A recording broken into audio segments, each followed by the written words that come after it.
of the Juhuri language, literature of Mountain Jews, and wider, the knowledge of Judaic studies as a science, methods of scientific study, and teaching of these disciplines.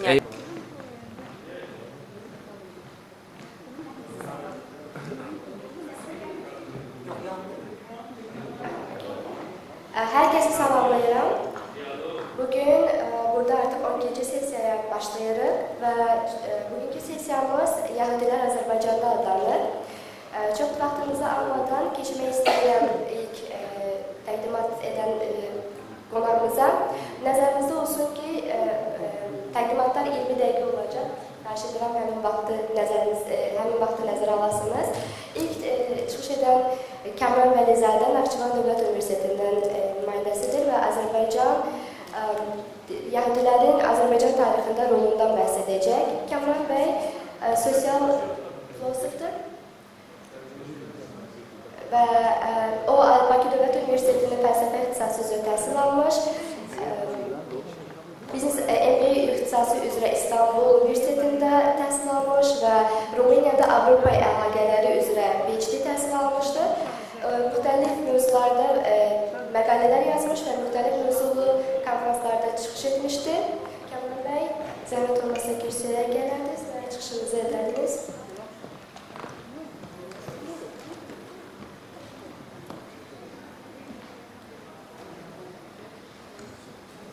Hamida xanım sizə öz minnətdarlığımı bildirirəm.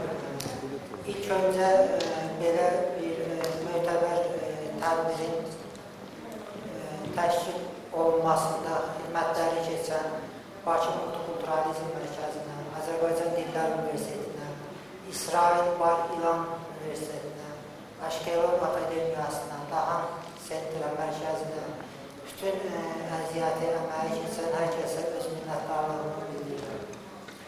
Mənim mövzum Azərbaycanda Yahudilərin tarixi ilə bağlıdır. Yahudilərin Azərbaycanda rolu. Bu mövzu ilə bağlı biz dünəndən çoxlu sayda dinləmələr həyata keçirmişik. Müxtəlif mövzularda sosial, siyasi, iqtisadi, cəmiyyətin müxtəlif sferalarında Yahudilərin Azərbaycan cəmiyyətinə, Azərbaycan dövlətində yeri, rolu mövzusunda müxtəlif məruzələrə qulaq asmışıq. Ona görə mən çox təkrarçılığa getməyəcəyəm.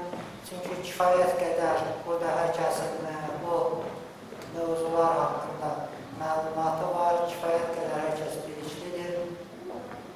Mən mövzumda Azərbaycan cəmiyyətinin multikultural, tolerant cəmiyyət olduğunu qeyd eləmişəm və Yahudilərin Azərbaycanda əsrlərdir, uzun müddət əvvəl keçmişdən bu günə kimi tolerant, multikultural, dostluq, qardaşlıq şəraitində yaşadığını qeyd etmişəm. Və eyni zamanda burada məruzələrdə qeyd olduğu üçün təkrar etməyəcəyəm istəyir. Birinci Qarabağ müharibəsi dövründə, istəyir ikinci Qarabağ müharibəsində, ondan sonraki dövrdə biz Yahudilərin və İsrail dövlətinin hər zaman Azərbaycan xalqının, Azərbaycan dövlətinin yanında olduğunu hiss etmişik. O bütün sahələrdə özünü göstərmişdir. Və bu gün də Azərbaycanda məruzəçilər qeyd etdilər. Yəni Azərbaycanda artıq Yahudi dini mədəni mərkəzi yaradılacaq və bununla bağlı işlər görülür. Yəni bunların olması çox sevindirici haldır və gələcəkdə ümid edirəm ki, Yahudi xalqı və Azərbaycanlılar birlikdə Yahudi gəncləri, Azərbaycanda yaşayan digər xalqların gəncləri birlikdə dostluq, qardaşlıq, sülh şəraitində birlikdə yaşayacaqlar. Və bunların olması üçün inanıram ki, bu cür tədbirlərin beynəlxalq elmi konferansların tədbirlərin olması zəruridir və bunları gələcəkdə davam etdirmək lazımdır. Mən hər birinizə öz minnətdarlığımı bildirirəm, təşəkkürümü bildirirəm və ümid edirəm ki, gələcəkdə bizim əlaqələr elmi şəkildə də, yəni İsrail elmi ve Azerbaycan elmi mühiti arasında əlaqələr daha da genişlənəcək və elmi olaraq Yahudiler ve Azerbaycan'da yaşayan digər xalqlar birlikdə daha da inkişaf edəcəklər. Diqqətinizə görə minnətdarım.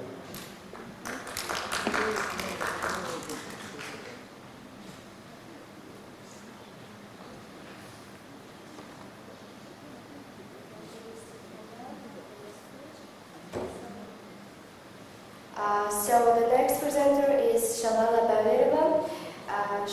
Her topic will be about the activity of Dr. Gindes in Baku's public sphere. Shalala Bagirova graduated from Baku State University History Faculty. She's PhD in History, Associate Professor at Azerbaijan University of Language. So, Shalala Khanum, the floor is yours.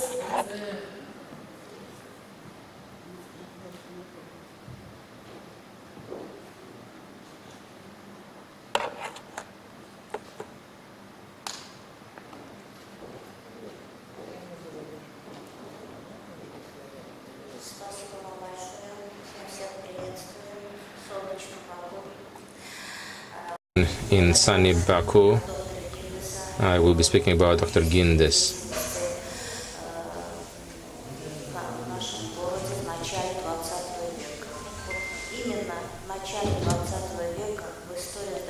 Now, in the history of Azerbaijan, in the beginning of 20th century, there's Yevsey Yakovlevich Gindes. His name is mentioned, and many people know him as a pediatrician. But when we study the history of his life, we find out that this individual has lived a rich life and a decent life there, and has contributed to the development of healthcare in Azerbaijan. He was educated as a physician in Kiev University. Before his appointment in Azerbaijan, Gindes was living in Kiev and worked in the hospital named after Alexander, and had this experience also in the Kiev bacteriology laboratory. He was publishing his academics articles.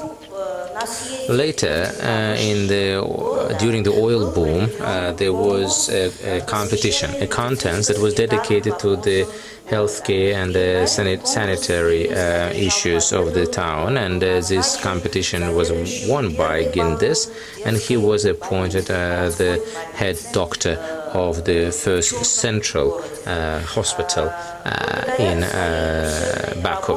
Now, because of his efforts and hard work and incessant scientific and academic findings, this hospital in a short period of time has become the first pediatrician center of Caucasus.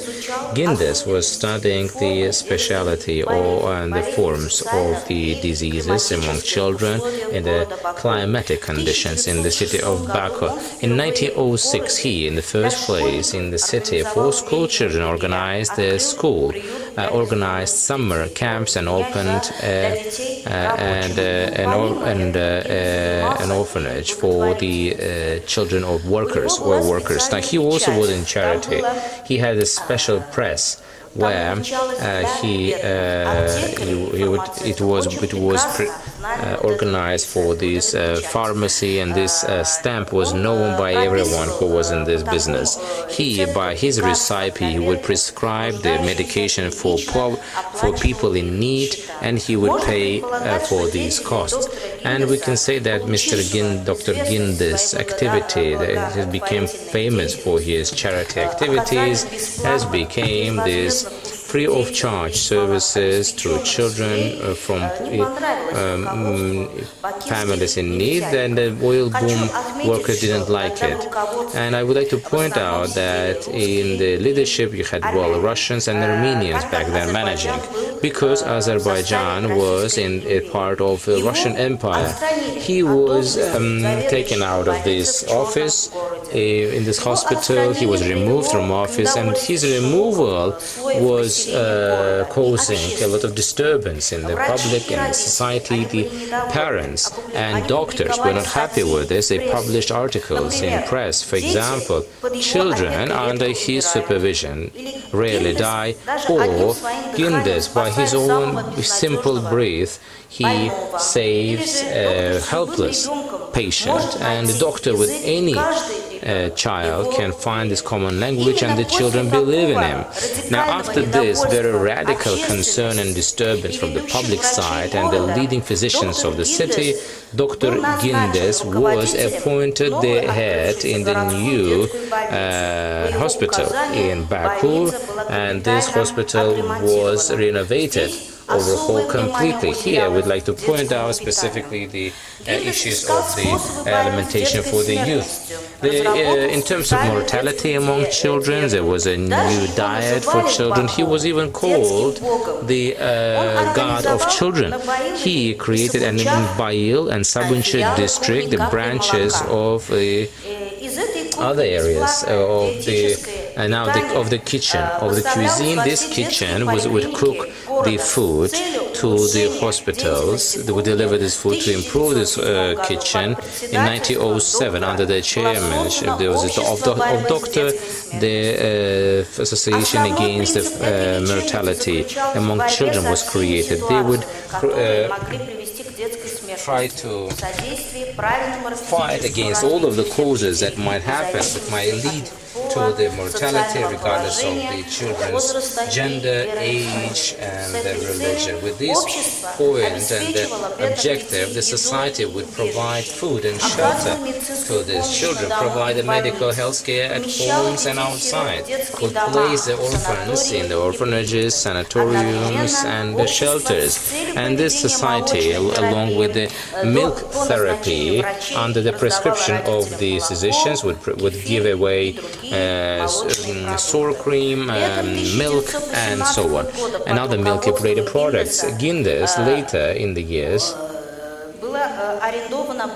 leased a barge called Nina, and a mobile colony in open sea was created, and we could they could solve the problems of tuberculosis with 130 children. I am honored to say that Dr. Gindes, since 1918 until March 14, 1919, he was a Minister of Healthcare of Azerbaijan Democratic Republic. I would like to point out that Azerbaijan Democratic Republic lived only 23 months until the collapse, and thereafter Azerbaijan was occupied and became part of the Bolshevik Russia. I would like to point out about his public activity. He organized the Association of Pediatricians who would work in difficult conditions in Azerbaijan. Their difficult and heavy infectious diseases were disseminated in entire Azerbaijan, and that was particularly dangerous for children. Other than that, Gindes could not be indifferent to all of the developments in Baku. In March 1918, the pogroms that were carried out by Dashnak Bolshevik tribes against Turk Muslims and the fighting against the freedom that Azerbaijan would like to maintain, many children lost their parents, and with this objective there was a new bureau established, a bureau to support children, and Gindes was elected the chairperson. In the city you didn't have children who would not be impacted by these calamities. They needed huge support, and Gindes took all this responsibility on his shoulders, and all of his efforts and power was focused on organizing all the shelters for these kids. In the first page there were 5 shelters that the bureau had where up to 5,000 children could be hosted. Gindes was also the chairperson of the League of Children.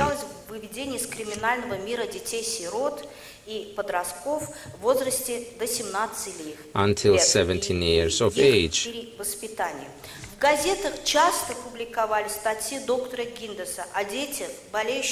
And about the children who are suffering from the infection diseases. Now, many times there was a question asked about the supporting them. Now, Baku in the beginning of 20th century had a number of negative characteristics that are reflected and pertinent to the industrial cities, because Baku was a major industrial city of the Russian Empire. Now, the cities where we have this in the impoverished people were not meeting this hygiene standards, and of course they were mostly in the basement, where you have a high level of humidity, difficult climate, limitation in terms of the water usage. Everything was related there to and leading them to different ingestional and infection diseases. Now, Gindes, therefore, has mentioned it. Well, these articles can be also kind of considered as a call for thought. Now, I would like to point out several lines from this article. I support the organization of the children's shelters in the hospitals, where you have the people born out of the wedlock and that are needing our support. The thing is that the shelters and the orphanages in Baku are old. They don't have necessary conditions to provide first aid. Here, children live here not to grow, but just to die. There are very little number of infants that can survive here. The mortality level among children is massive. End of quote. Now, the Gindes continued its activity also during the Soviet Empire. His activity as a minister of the Azerbaijan Democratic Republic, he had to hide back in 20s, and only his popularity and his renowned attitude that he regained as a pediatrician only allowed him to avoid the repression of Soviet Empire. Dr. Gindes, who would always treat its work with honesty, integrity and responsibility, became the organizer of the hospital for children in Shamaklinka, and also later in 2020 the head doctor. Gindes was author of over 120 articles and scientific works. In 1941, he, without any defending of the thesis, he became the doctor of medical sciences and professor. He was also working as the head of the chair department in Azerbaijan Institute of the qualification of the physicians. He was also given the honorable title of the honored doctor of Azerbaijan SSR. In 1954, Dr. Gindes has passed away. May peace be upon him. Thank you.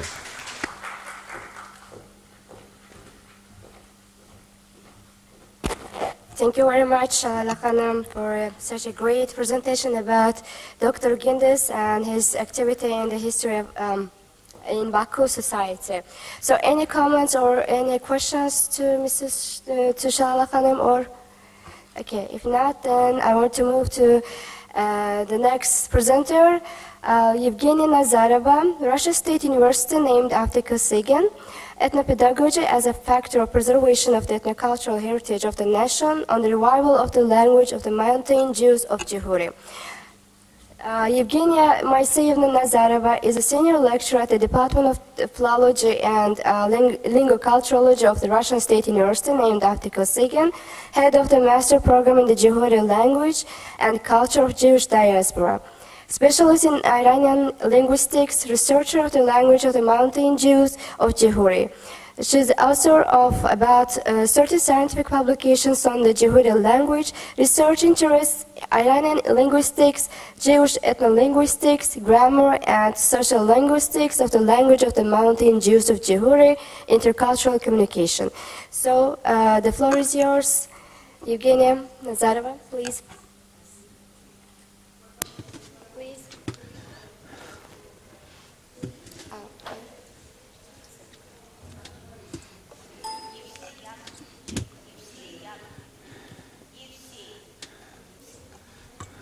Yevsey Yakovlevich Gindes. Yevsey Yakovlevich Gindes.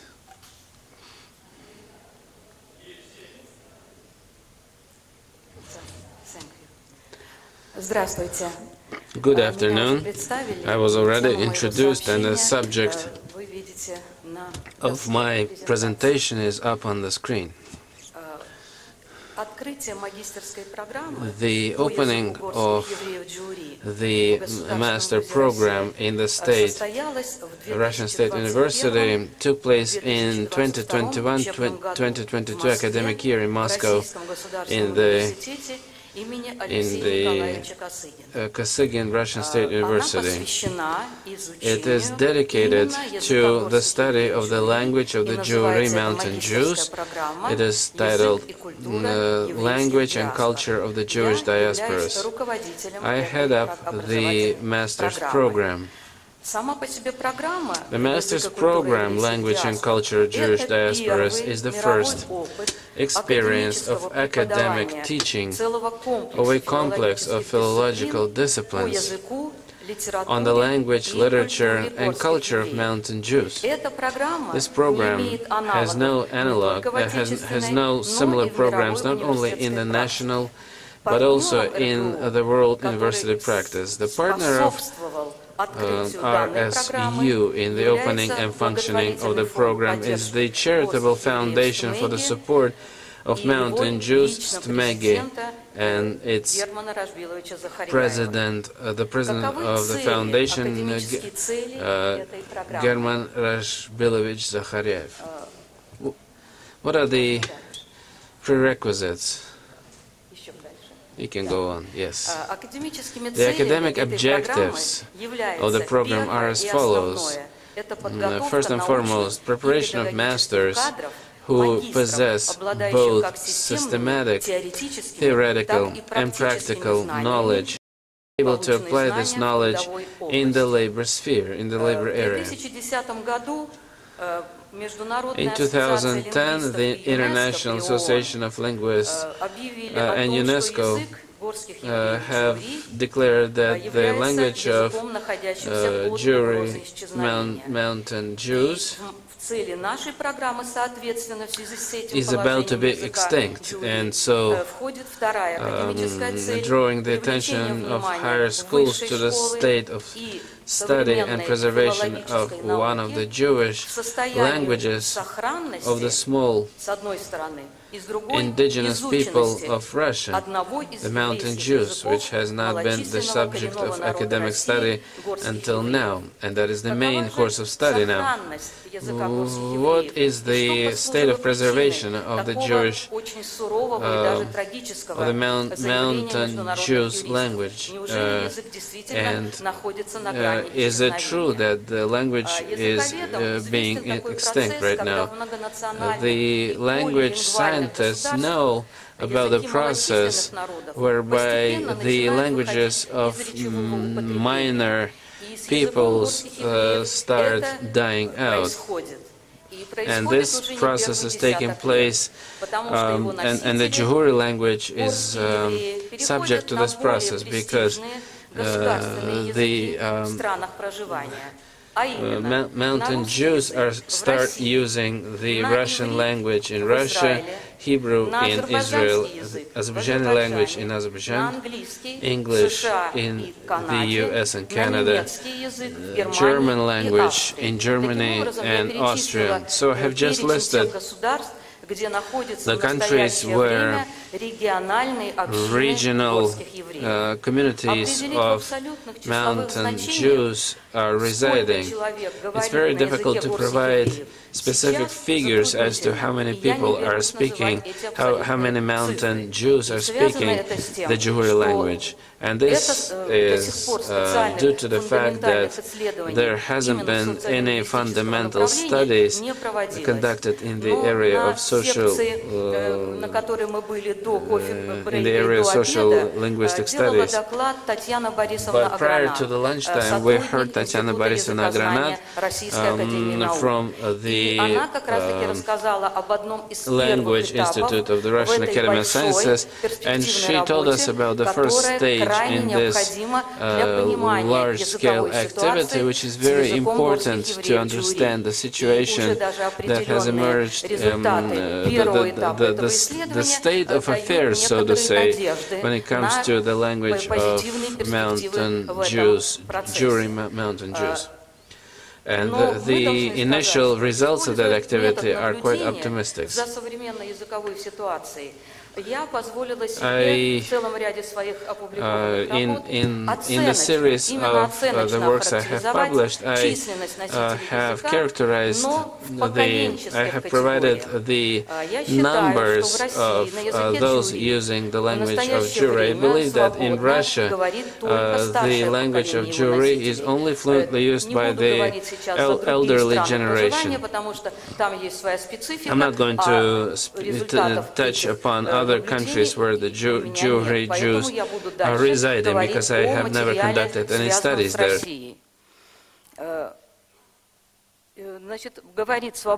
So,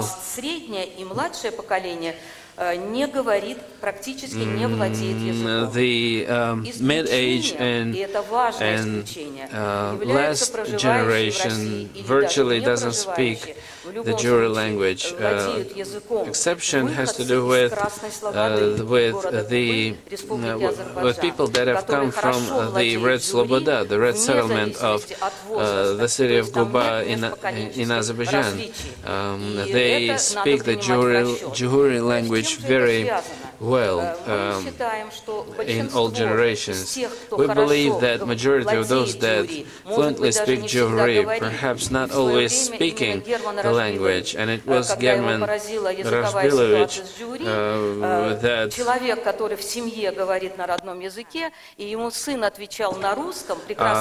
he was astounded at the fact that because he was speaking, he was using Juhuri language in his family, and only to have his son reply to him in Russian. And and that triggered all the following processes in his life that we are talking about right now. And I'm very thankful to German Rashbilovich, as well as the foundation and the staff members of that foundation, because both yesterday and today a lot has been said about the activity of this foundation, and my presentation is no exception. The practice of using this language in Guba has been uninterrupted. This is very important. The Juhuri was handed over from the older generations to younger generations, as it is being used inside the community by the native speakers of Juhuri. Throughout the history of Mountain Jews, the interruption in the use of language, the gaps were contingent upon the major criterion of being able to hand the language over from one generation to the other. That is, the language should be handed over from generation to generation, whereas in Guba, children get immunized by the native language. Without this initial injection of the language knowledge, these kids will hardly learn the Juhuri language later on. Of course, it's not always been this way throughout the history of the Mountain Jews. The functions implemented by the language and the attitude towards the language have been changing throughout many years and even decades. To what extent is Juhuri language preserved today? Modern-day social linguistics allows to identify the level of preservation, the current level of presentation, and its vitality in the future, as well as to work up recommendations to alter the situation in Russia, the problems of the issues pertaining to the issue of preservation.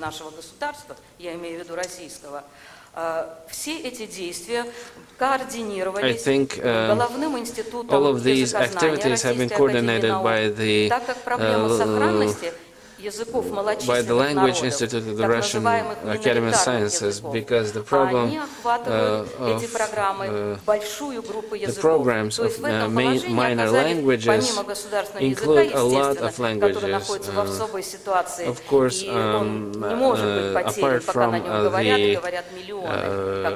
apart from the state language, but the state language cannot fade out because millions and millions and millions of people are speaking it.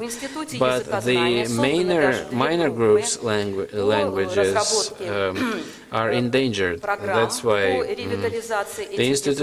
the Language Institute came up with special working groups.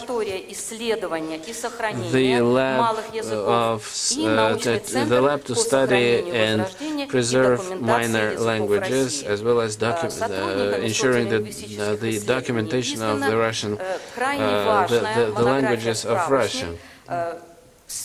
The Academy of Sciences has published the list of the languages of Russia and the level of the level to which they are endangered. My activity, I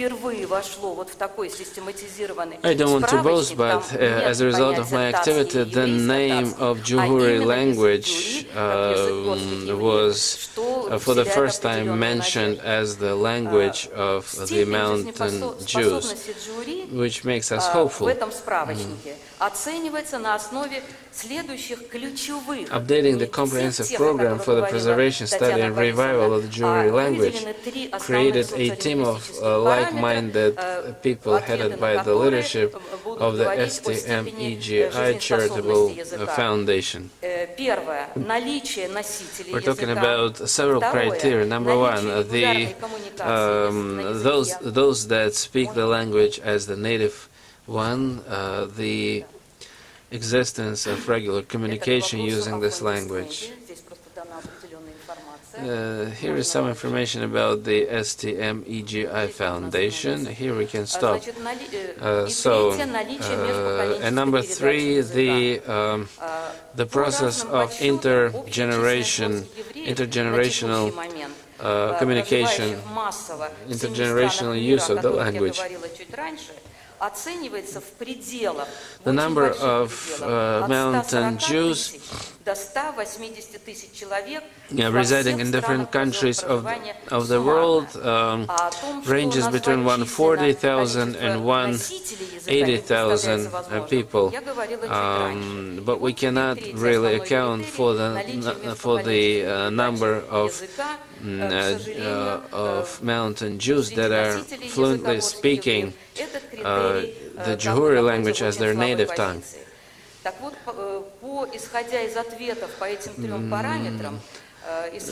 Based upon the answers to these three parameters, the Juhuri language was attributed an index of vitality of 2AR status. This means that the process of intergenerational handing of the language to younger generations has been interrupted. That's why the linguists have coined this language as an interrupted language. At the moment, the linguistic competence of Mountain Jews is underway, and it has long been underway. If we compare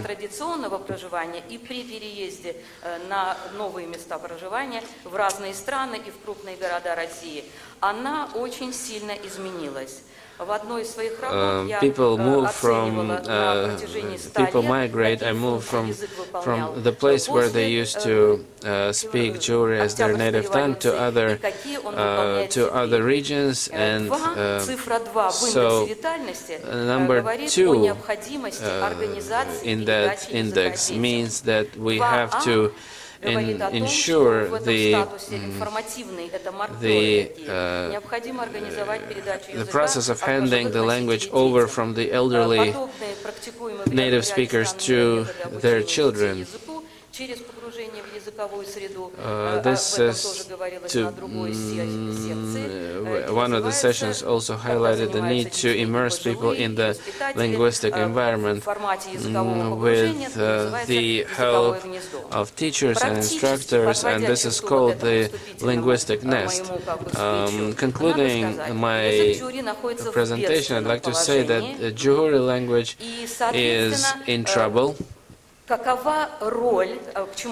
and Именно вот положение языка не оставило равнодушным Германа Рашбиловича Захарьяева, German Rashbilovich Zakharyaev, the president of the regional charitable foundation,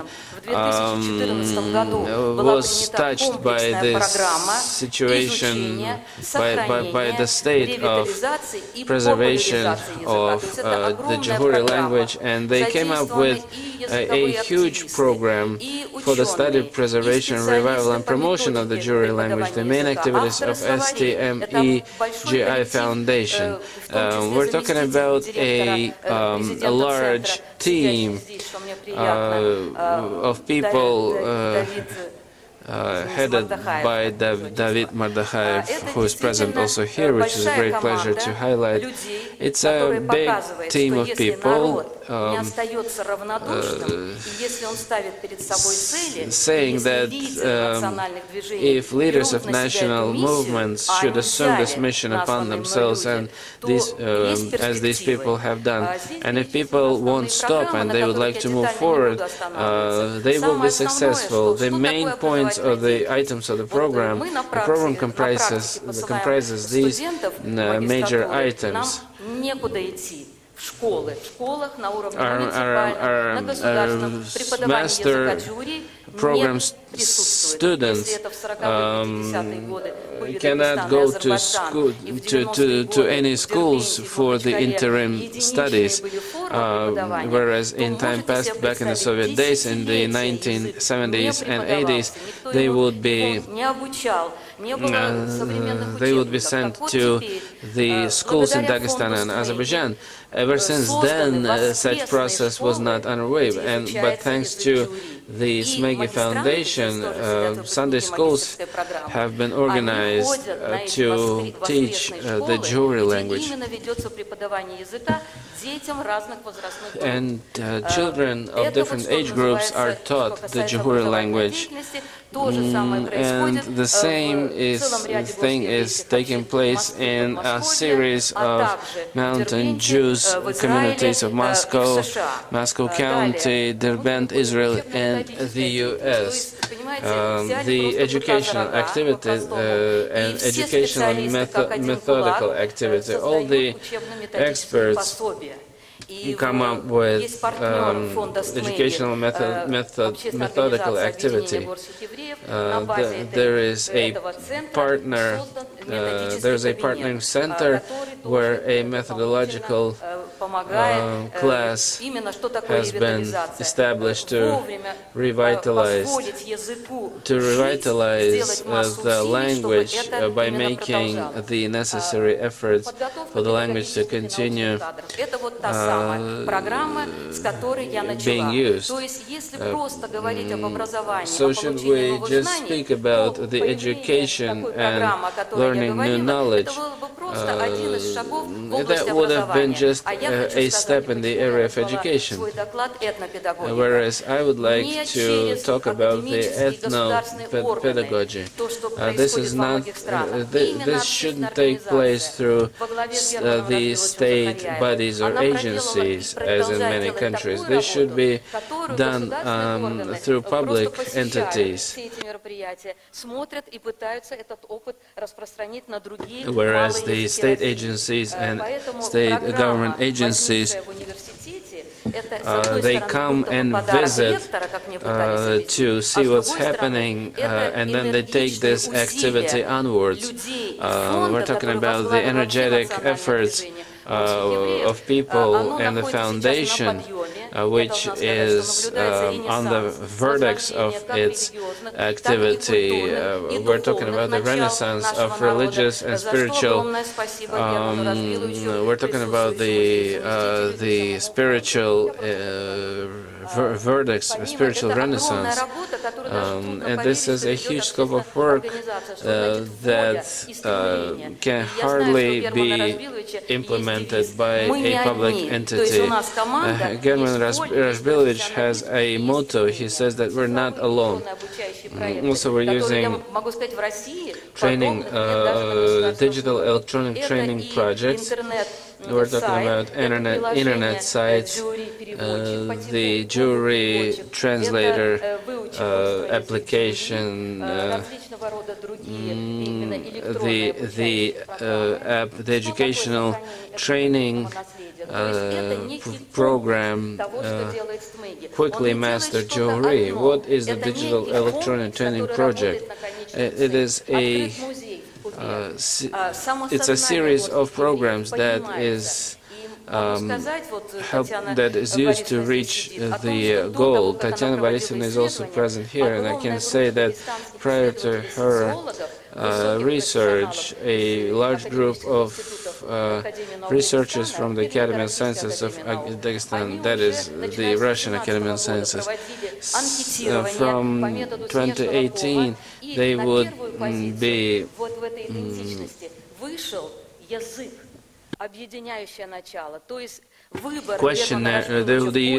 they used questionnaires to learn which criteria are the most important, and the possession of language is the most important one. And so now we restore the self-respect of the people, and I think German Razbilovich is going to expand this activity. You know, we're really talking about a miracle. I am coming from the academic circles. The marathon of the Juhuri language is the way I'd like to call it. I thought you gave me 20 minutes. All right, I'm concluding. We popularize by publishing textbooks,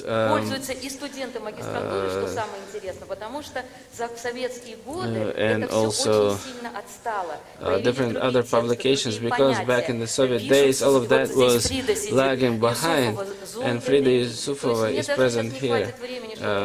I won't have enough time to just list all the items relating to the project. I'm so happy to find myself inside this team, and the girls that came from the master's program have already made certain reports and presentations. The spiritual potential of our people, which during the Soviet days had been suppressed during in the Soviet days. I think after 3 decades of new Russia, post-Soviet Russia, we could we see an incredible increase, an enhancement, whereby we have re-established our moral values, our environment, and where our children reside and learn. Thank you very much. I think this program has a great future. I want to thank you, Evgenia and Nazarova, for such a great presentation about Juhuri language. I think it was very interesting for our guests and for our participants. So I want to move to our next presenter. He's Mr. Igor Shaulov, Mountain Jews Museum Organization, Heritage Center of the Mountain Jews. His topic will be about heritage and history of Mountain Jews in the museum's collections. Igor Shaulov, director of the Mountain Jews Museum, is a key figure in preserving Mountain Jewish heritage.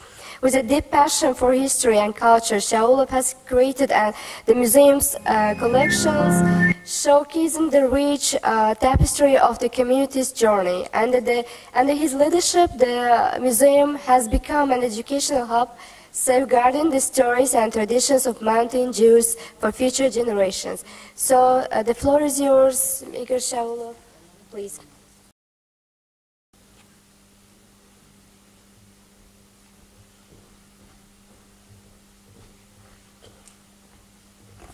Good day, ladies and gentlemen. I actually plan to speak in English, but mainly all the people speak Russian, so I'm going to change the style of the presentation and it will be completely different. So first of all, I would like to show you a small video about our museum and about our last Jewish settlement in the world out of Israel. Please.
Позволения, продолжу я на русском языке. Это была маленькая такая... Очень сложно говорить после людей очень умных со всех университетов мира, которые, в смысле, учатся, знают очень много, и ты когда учишься, ты учишься... Can you please raise your hand if you are listening to English interpretation?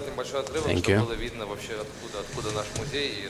I just tried to provide you with a snapshot of what our museum is all about and why are we using it. Actually, this is the only museum of mountain Jews in the world. There's no other museum like that. It's probably located in the best place. It's called the Jerusalem Caucasus, the Caucasian Jerusalem. It was called the Red Settlement. Previously it used to be called the Hebrew village, and then it was renamed into Red Village. The Red Village is the factory of the Jewry speakers.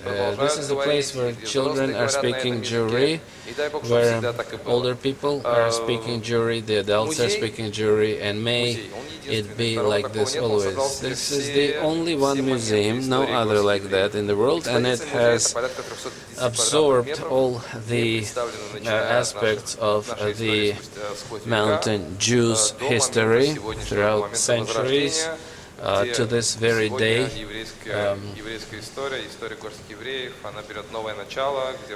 And today the history of mountain Jews has been re-energized. It is being re-energized, revitalized, and it is moving forward. We could maintain the traditions of the mountain Jews throughout centuries. Some people say that they have been living here since the 2nd century AD. Some say they have lived here since the 7th century.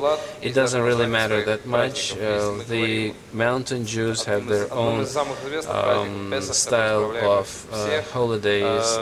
The most well-known holiday of Pesach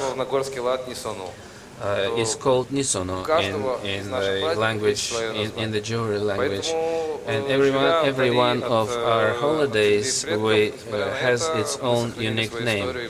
Although we have lived for a long time away from our motherland, we have maintained our history.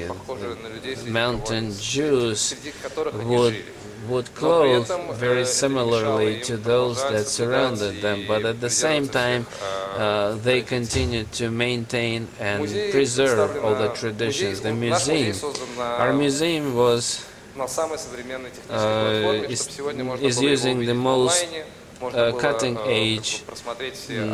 It is using the most cutting-edge technologies. You can use electronic carriers to view the artifacts, and it's one of the most advanced museum in Azerbaijan. You can find a whole series of items, different types of clothing, as well as pottery. Mountain Jews have never had their own land.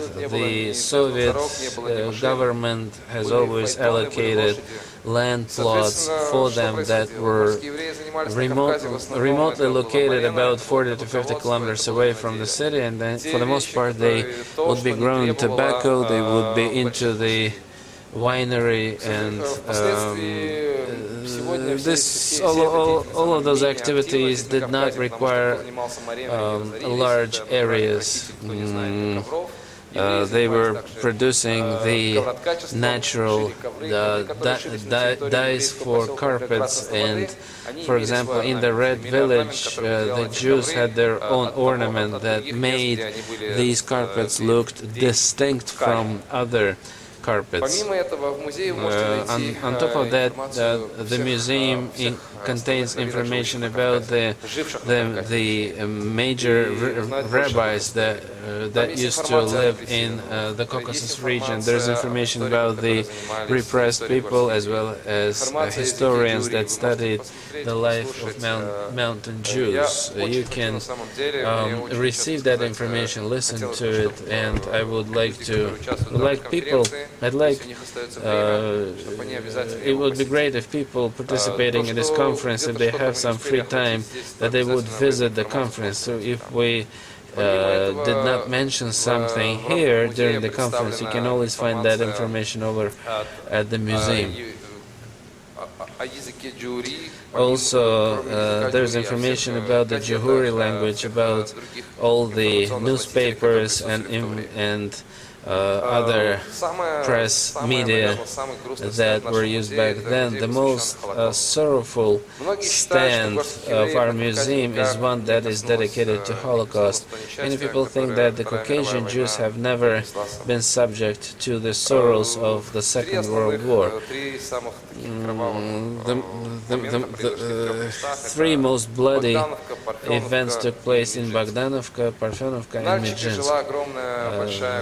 A huge community of Mountain Jews resided in Nalchik, which was saved by the mayor, who said to the Germans that these people, they confess Judaism, but they are not Jews.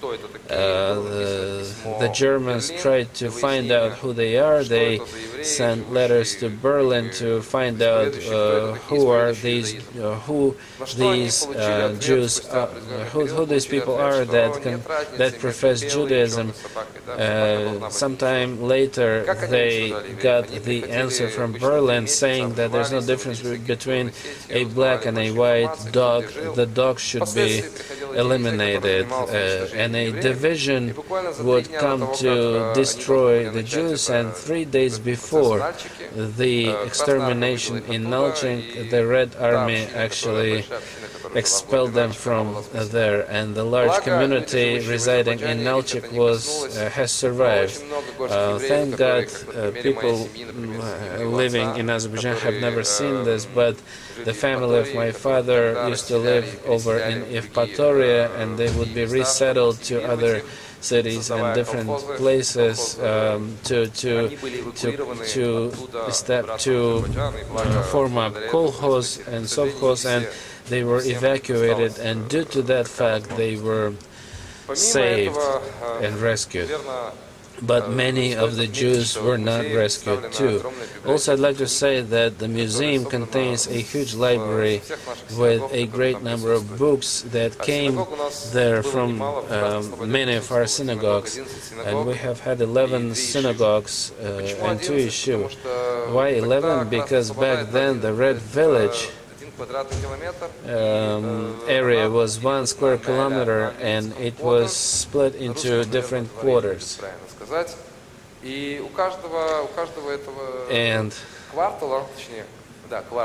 And every quarter had its own synagogue.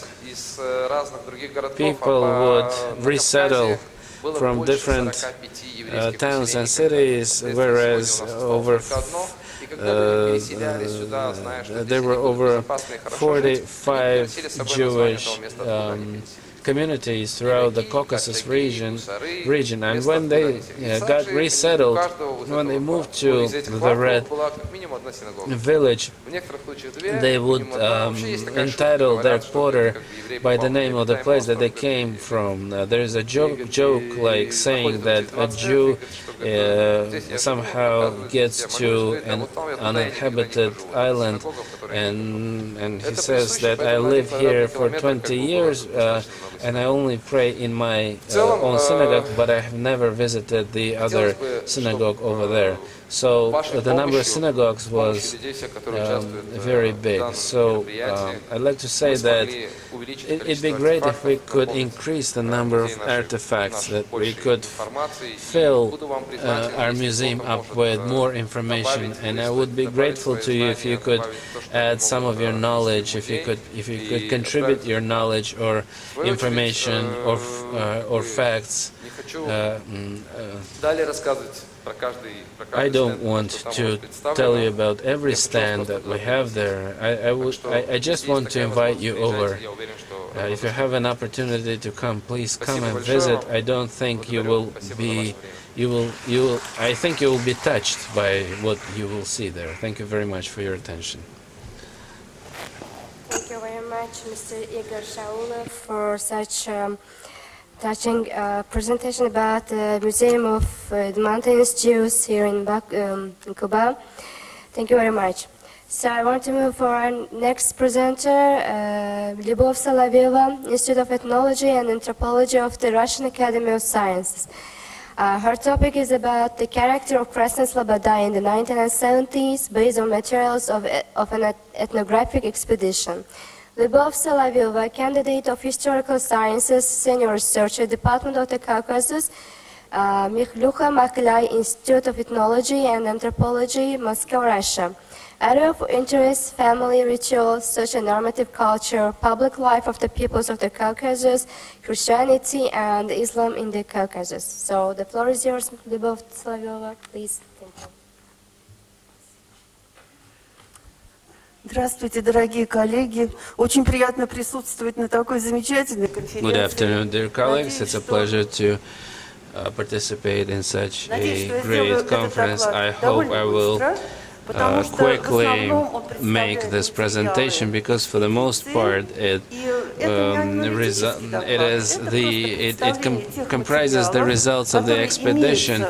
I'm talking about the reports that have been compiled by the Caucasus Department of the Institute of Ethnology and Anthropology. Back in the Soviet days, the Caucasus Department was very actively operating in the South Caucasian republics, including Azerbaijan. When we worked on, we have reanimated these materials, and those of the materials that related to Azerbaijan were actively used. In the process of searching for the archive materials, we came up with a series of information that related to the Mountain Jews of the Red Village. Back in the 1970s, Alexandra Grigorievna Trofimova, who was working in Azerbaijan, she knew the Azerbaijani language. She used to work in a Baku museum for several years. So when they began to collect materials from everywhere, from throughout the Soviet Union republics, she was entrusted with collecting information on Azerbaijan. So she visited the Red Village and worked there for several days.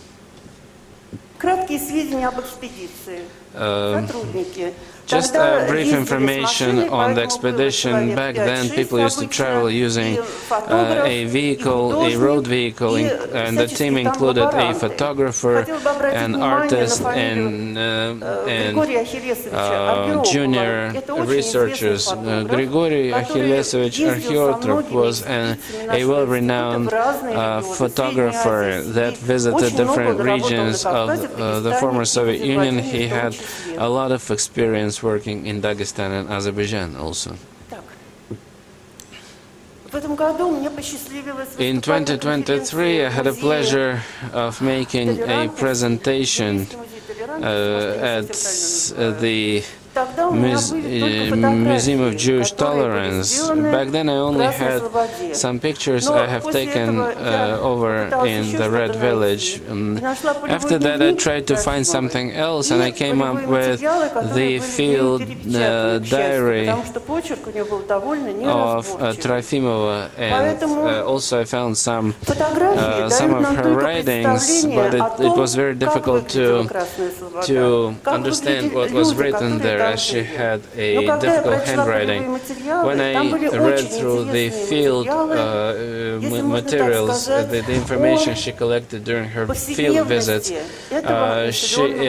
they contained a very intriguing information about the people that resided there, the people that she came in contact with, her conversations, what people used to tell her. Although she paid attention, for the most part, she paid attention to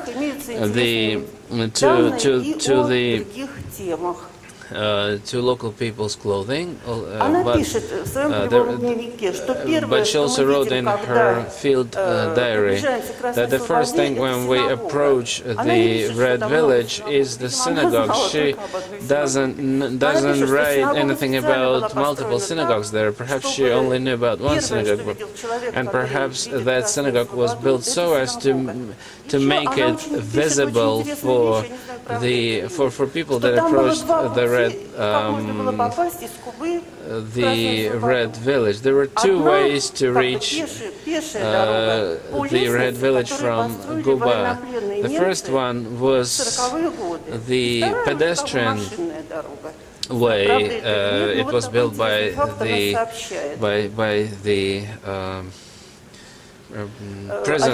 the German prisoners, and the other one was the road, the ordinary road. And she says that the population of the Red Village is living somewhat in an isolated way from the rest of the population in terms of their religion and traditions. She's reporting on the Magals that were found in the Red Village, but apparently her information wasn't complete. The informants knew about those Magals, the quarters rather.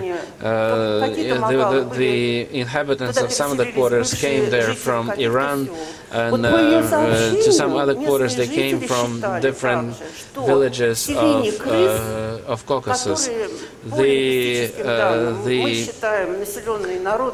The village of Kris, which we believe is populated by Dagestani lingual people,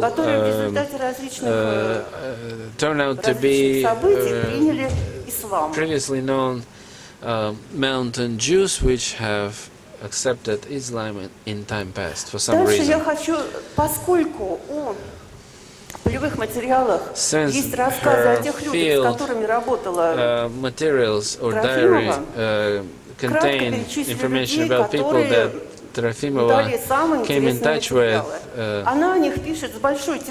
she is reporting on people that provided her with information with great warmth. For example, they got interested in the old house, and a mistress came from that house, and she showed them around the house, and it contained a lot of different paraphernalia and a lot of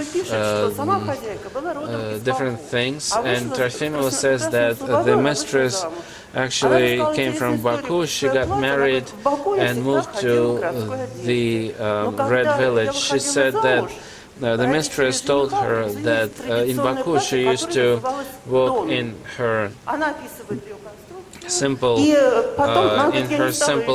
clothing, but after she moved to the red village, she was bestowed the garment which is called don. But she did not like that garment, and she actually made several pillows out of that fabric. The mistress said that her son is working, he's restoring carpets, and that even her grandson was restoring carpets. But nevertheless, Trofimova said that there were just a few carpets in the house. And you could see a few of them on the picture. Also, she's talking about Avadeva Hayat. She was 90 years of age. She found her old dress, but she could not put that dress on her because she was too old. This is the house of the 90-year-old elderly woman. These are the decorated and carved ceilings in the house, in the home.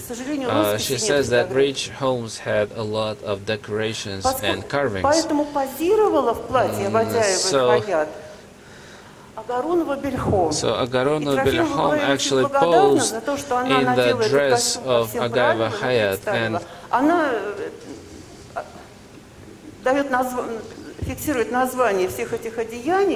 she is providing the names of all of these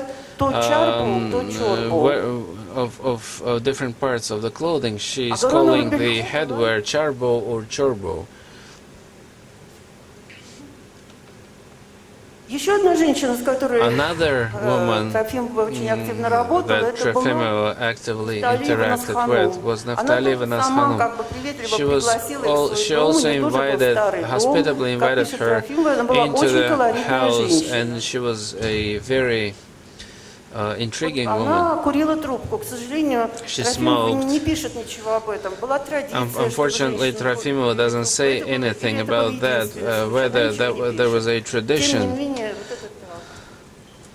to smoke the pipe or not. Nevertheless, she did smoke a pipe. I'm not going to list all the details. There is a description of the decorations and the embroiderment that she was wearing on her dress. But she's saying that the most noteworthy thing is that she kept her dress in Bokche, and she used to wear that dress on holidays. That young woman also helped her pose, as the dress belonged to one elderly woman that did not name herself, because perhaps some people would be afraid of naming themselves. Trofimova writes that the dress was shown to them without naming the lady that the dress belonged to. Nesonova is still. Next, Trofimova also worked in the house of Ben-Yaguev.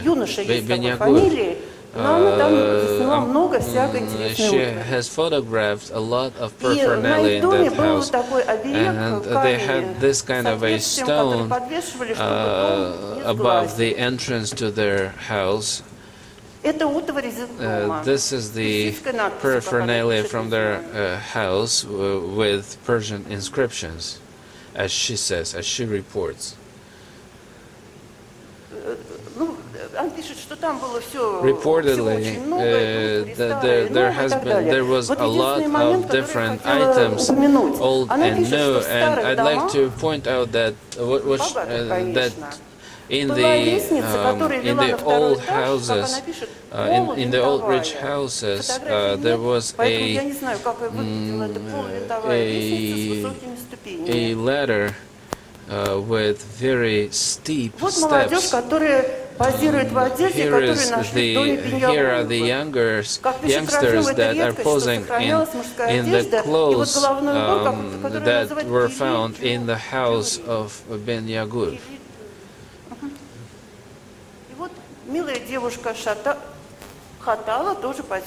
This beautiful girl is also posing. This is the costume from the house of Vadyaev that is represented by Salome Khanukayeva. Trofimova, altogether, Trofimova says that women were very kind. The only problem would take place when she wanted to consider their decorations of religious nature. And perhaps because they were of religious nature, they did not want her to see them. The other interesting house she visited is the house of Mishievs. There was a separate story about that, depicting who was the senior Mishiev. He traded carpets in Turkey. His name Zavalu also inherited this business. Whereas the old master, when he died, he said that he should be buried so as to see his grave from the house, and there is a small graveyard on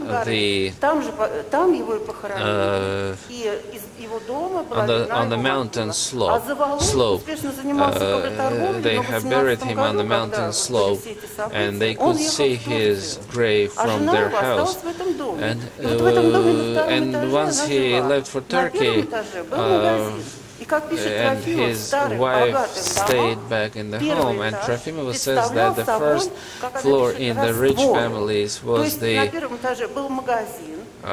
was a combination of the shop with very broad doors, and the masters, the landlords, used to live up in on the second floor, and Zavalu Mishieva, the husband of that man, used to live there, and she had a lot of old days pictures of their family, including their son-in-law and their daughter.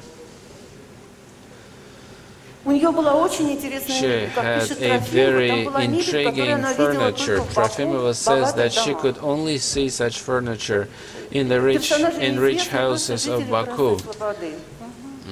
We don't know who these people are. They are the residents of the Red Village. In the middle, you see Zavalu Mishiev over in Istanbul with business partners. Shule Mishiev and his daughter with her husband. Here is one reading a sacred book. The next we can see several pictures dating back to 1972. That is how people used to look like in their day-to-day life over in the Red Village.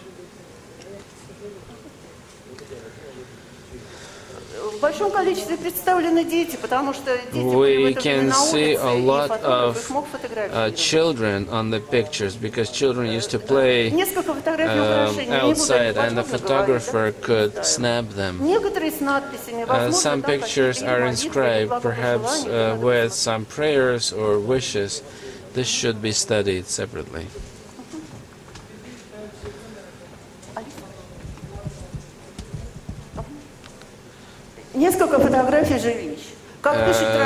These are a few pictures of their houses. Back in the 1972, Trofimova says that the houses are very outdated,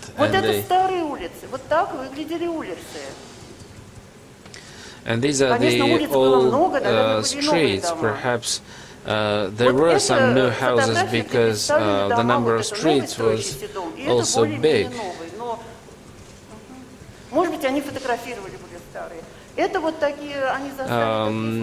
They have pictured these cases, the temporary edifice for some for festivities due to the circumcision. These are the day-to-day. This is the day-to-day picture. Most of the residents used to wear urban clothing. They were not wearing. One could hardly find people wearing the old days clothes. Whereas in the Red Village, it was on the contrary. People used to wear old days dresses and clothing. They also visited the graveyard, probably because of the stories told about the memorial of Ethnopedagogy, and they found a lot of interesting things, including people's portraits, the headwear worn by men and women, and also the inscriptions could be very interesting to consider and study. Thank you for your attention. Thank you very much, Lyubov, Solovieva, for a great presentation. At the end, I want to thank all of our participants, presenters, for interesting, informative, and detailed and emotional presentations. And after listening to your speech, we got a lot of information about both Juhuri language, about museum, and about the lives of Mountain Jews in 1970s. At the end, I want to add one more point about visiting museum. With your permission, Mr. Igor, I want to take my students to museum for next semester, if it's okay for you. So once again, thank you very much for your presentations and both our guests. Thank you and good luck.